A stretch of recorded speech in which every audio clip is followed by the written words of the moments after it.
do it, guys. Right. It's morphin' time.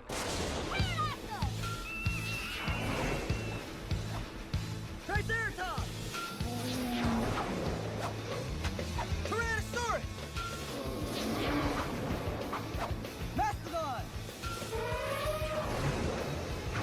Saber-tooth tiger. White tiger. Shimmer review.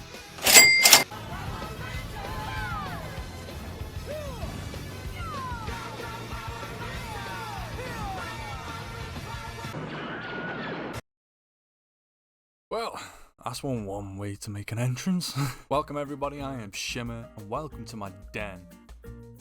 You guys don't understand how excited I am to actually be doing this review, because I am a massive MMPR fan. Huge MMPR fan. Now, for those who don't know, Mighty Morphin Power Rangers aired on the 28th of August in 1993. Check that shit out on Wikipedia. But for those who don't know what Power Rangers is, where the fuck have you been all this time? Now back in 1995, we did not get anything remotely close to what we have now. It's absolutely insane. Now granted, these came out back in 2015, and in 1995 we ended up having stuff like the Metallica McDonald's stuff, which is, yeah, nowhere near as close as the movie. This is just insane. Oh. So the premise of the show, Mighty Morphin Power Rangers, when it originally aired, was 5 teenagers with attitude fighting alien monsters, one known as Rita Repulsa, and many minions. Home sweet home, yippee! Now, obviously, it became the team of 6 with Tommy Oliver when he was introduced. He was actually under Rita Repulsa's spell, and he was originally an evil Green Ranger. And when Tommy obviously was the Green Ranger, and when his time come, they were going to run him off the show. Now, it caused a lot of backlash because there were hundreds or thousands of parents that wrote into Saban and demanded that they brought Tommy back, which they did. Touching on a slightly similar subject, when I was younger, I didn't know that the movie wasn't canon. It was really confusing to me, and to be honest, I really wish it was. Now, I know a few of you might be a bit biased towards the movie because a lot of people don't think the movie has aged well, especially the Zord. But, come on, when this film come out, you saw them morph, you saw them in their armor, you just lost your damn mind. I mean, I know I did. I still do when I do watch it from time to time. I don't care. I love the movie.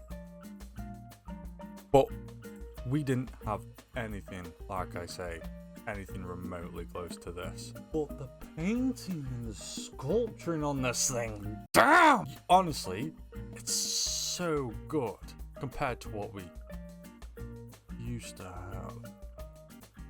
But enough of the brief history lesson. Let's check it out. But in the box alone, this thing is absolutely outstanding. The old Mighty Morphin Power Rangers, the movie logo, even that cinematic band down at the bottom, and it just has some presence. When you see this, you are immediately drawn into this.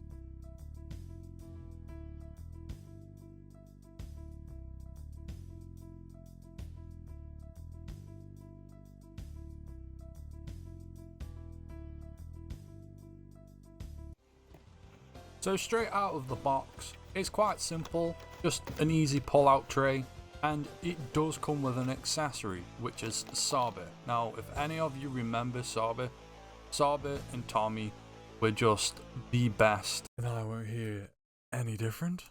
You can see the intricate detail and the amount of painting that went into this little piece. It does have a peg on the back, but that's to be combined at Tommy's hip. Now, just look, after all these years, the paint job is still held up, and now for Tommy himself. Got a little bit stuck in there, but With a little bit of care, I was able to wiggle him out. But for the posability, you get a ball joint at the head. Can't look up that far, nor can you look down that far.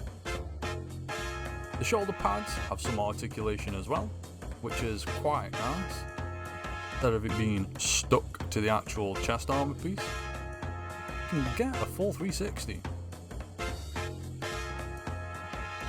You have a hinge joint at the elbow, a nice little swivel at the wrist,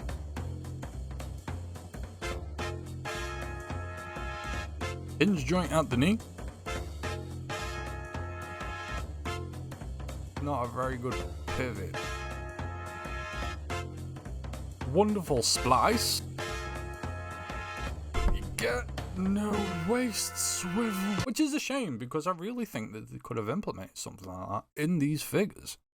0 out of 10. Now for the accessories. Now, as I was saying earlier, you do get a pinhole on the belt and Sabbath just attaches in right there. You can also put Sabbath into Tommy's hands. Little bit finicky.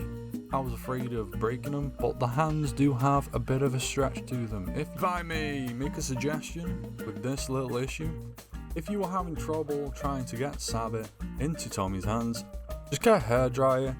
I'd have it about a good 20 to 30 centimeters away, heat it up for a few seconds, only for a few seconds, and that should be warm enough to stretch his hand out and place Sabbath in there. Even though I might have slightly slated the articulation, the posability that you can get from this guy is quite satisfactory, not gonna lie. I have had quite a bit of fun pose. Yeah. I mean, when you see the prices on eBay and other online stores, it kind of weighs it up a little bit. Now, if I was actually to give this guy a score, I mean, this is such a nostalgia blast for me, but there are just a little nitpicky things here and there, like the pivot, the articulation, being able to stand up correctly. For the time that it was made, absolutely wonderful. I would give this guy a solid 4.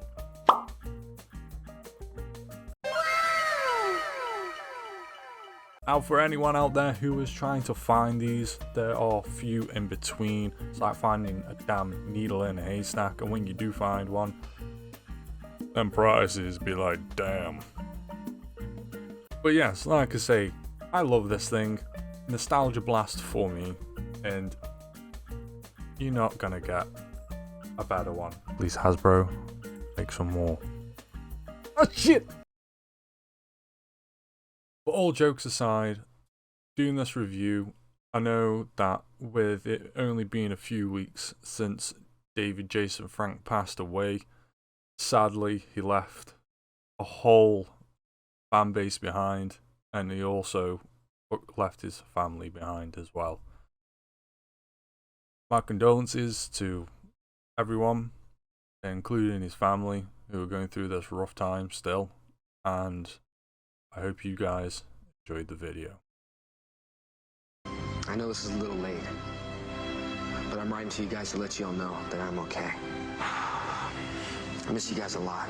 We'll see each other again soon. Your friend.